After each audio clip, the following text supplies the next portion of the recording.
দেখুন বাবা, আমাকে খেয়ে অফিসে বেরোতে হবে, তাই সারাদিন ধরে লিটার লিটার চা না খেয়ে চান গিয়ে বাজারটা গিয়ে করে আনুন। জেঠিমা, দাদুর তো কোমরে ব্যথা, দাদু কি করে যাবে? বৌদি, বাবা যাবে না, দাও আমি যাচ্ছি। হ্যাঁ, আমার চাকরি নিয়ে তো কি হয়েছে, আমি এখনো বেঁচে আছি। তুই যাবি? তুই তো গিয়ে ওই বাজারের পয়সা থেকে চুরি করবি। বৌমা, তুমি আমার ছেলেকে চোর বলতে পারো না। তুমি ভুলে যাচ্ছ যে কি? আমি ভুলে গেছি, তবে হ্যাঁ মনে পড়েছে। তুমি অফিসে গিয়ে কি করছো সব খবর কিন্তু আমার কানে আসে। বাবা, আমি তো প্রথমেই বলেছিলাম দাদাকে এই মেয়েকে যেন কোনোভাবে বিয়ে না করে।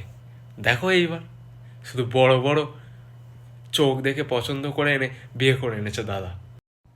ও তো ওটাই চায়, তুই কোনো কাজ করিস না বলে তোকে দিয়েই সব কাজ করাতে।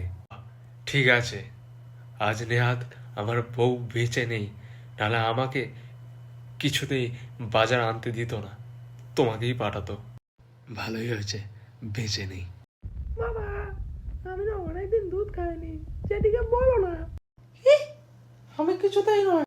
একটা দুধের প্যাকেট কিনে আনবে বাজার থেকে, টাকা দিতে বলো না। নাটক যত সব। বাবার ইনকাম নেই, মা বেঁচে নেই, বুড়ো ভাব ছেলে নাকি দুধ খাবে। বৌদি, নাটক তুমি শুরু করেছো, শেষ করবে আমার বাবা। বাবা, কি কিছু বলো। ঠিক আছে,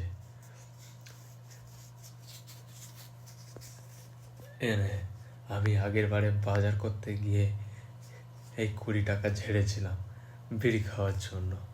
এনে এই টাকাটা নে আর তোর ছেলের জন্য দুধ কিনে নিয়ে আয়।